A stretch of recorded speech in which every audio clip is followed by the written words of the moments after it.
Hello, Gangotri देवी intermediate college के class 10 के सारे बच्चों का वेलकम करते हैं पुनः साइंस में। स्टूडेंट्स जैसा कि कल के वीडियो में आप सारे बच्चों को हमने पढ़ाया था क्रांति कोण।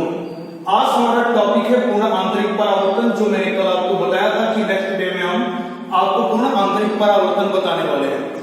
स्टूडेंट्स, पूर्ण आंतरिक परावर्तन क्या है? प्रकाश की एक ऐसी भव्य घटना जिसके चलते व्यवहारिक जीवन में कई परिवर्तन देखे जाते हैं, जैसे कि स्टूडेंट तारों की टिमटिमाहट, जैसे मृग जल की घटना। इसके अतिरिक्त अगर देखा जाए स्टूडेंट, तो पूर्ण आंतरिक परावर्तन ही वो कारण है जिसके कारण हीरे में चमक पैदा होती है। तो आइए जानते हैं पूर्ण आंतरिक परावर्तन है क्या। सबसे पहले जब हमारे बच्चे क्रांति कोण पढ़ रहे थे तो उन्होंने एक पॉइंट पढ़ा था कि जब कोई किरण सघन से विरल माध्यम में प्रवेश करती है। बच्चों, ये वाला माध्यम विरल है और ये वाला माध्यम सघन है। तो जब कोई किरण सघन से विरल में प्रवेश करती है तो इस अविलंब से दूर हटती है। लेकिन एक सिचुएशन क्रांति कोण का तब बनता है जब आपतन कोण इस कंडीशन पर लिया जाता है कि अपवर्तन कोण 90 डिग्री बन जाए, यानी कि किरण इस जगह से गुजरे। यहां से जब किरण गुजरेगी तो यहां पर जो कोण बनेगा 90 अंश का बनेगा।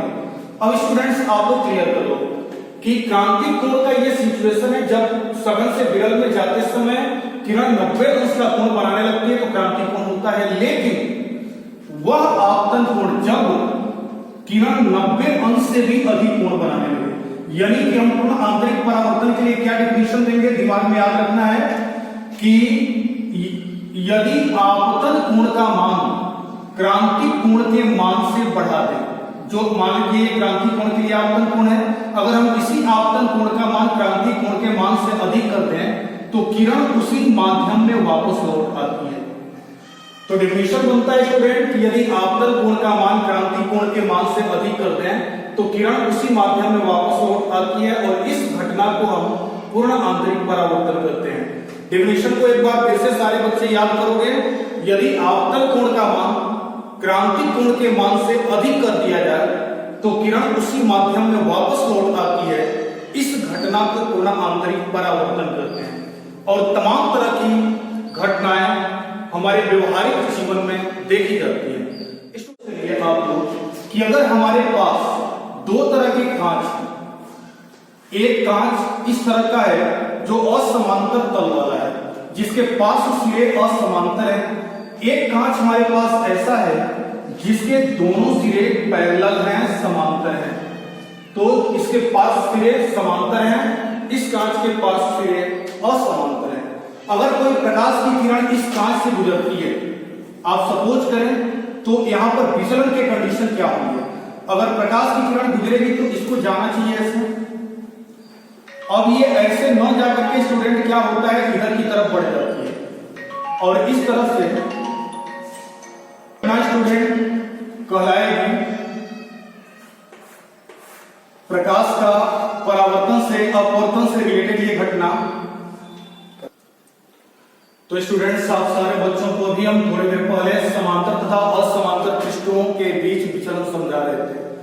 तो आइए स्टूडेंट्स, हम कांच के दो ऐसे टुकड़े लेते हैं जिनके पास सिरे एक का असमांतर है, जैसे इस फिगर में आप देख रहे हो, इसके पास सिरे असमांतर है, नॉन पैरेलल है, और एक कांच का हमने टुकड़ा लिया जिसके पास सिरे समांतर है। इस पर हमको विचलन देखना है कि कितना होगा। तो स्टूडेंट, अगर कोई प्रकाश की किरण किसी असमांतर पृष्ठ वाले कांच पर जाएगी तो वह अपने मार्ग से विचलित होते हुए आगे बढ़ेगी। आप सारे बच्चों को यह ध्यान देना है कि कांच का जो पार्श्व सिरा सबसे ज्यादा चौड़ा होता है, जैसे आप प्रिज्म में देखते हैं, किरण का झुकाव उसी ओर होता है, यानी किरण इस ओर झुकेगी। अब आप जरा देखो, ये आपकी आपतित किरण है, ये अपवर्तित किरण है। आप आपतित किरण को आगे बढ़ाओ, इस किरण को हम एक और नाम देते हैं निर्गत किरण। जो किसी कांच के टुकड़े से बाहर निकल रही है उसे निर्गत किरण भी नाम दिया जाता है। और इसको हमने आगे बढ़ाया, आपतित किरण को, और निर्गत किरण को भी हम आगे बढ़ाए। अगर आपतित किरण और निर्गत किरण एक दूसरे को किसी बिंदु पर काटती हैं, तब तो हम कहेंगे स्टूडेंट इसमें विचलन हो रहा है। अगर काटती नहीं है तो विचलन नहीं हो रहा है। तो यहां हम देख रहे हैं कि ये काट रही है एक दूसरे को, और यहां पर एक एंगल बन रहा है, कोण बन रहा है, जिसे हम विचलन कोण के नाम से जानते हैं। यह आपका हो गया स्टूडेंट विचलन कोण।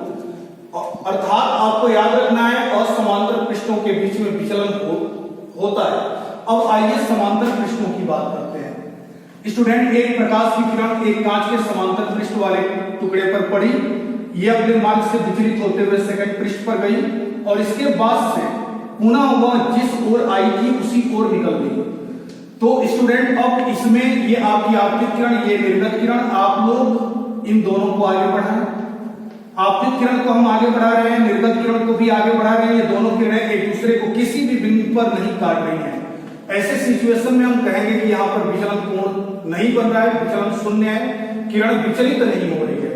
तो बच्चों को पॉइंट नोट करने लायक पॉइंट है कि अगर कांच का असमांतर टुकड़ा है तो उस पर किरण का विचलन होता है, लेकिन अगर कांच का समांतर टुकड़ा है तो उस पर किरण का विचलन शून्य होता है। तो स्टूडेंट, ये हम पढ़े। नेक्स्ट वीडियो में हम प्रिज्म की बात करेंगे और अपवर्तनांक, प्रिज्म कोण और आपतन कोण में हम संबंध बताएंगे। स्टूडेंट, आज के वीडियो में बस इतना ही। Thank you very much.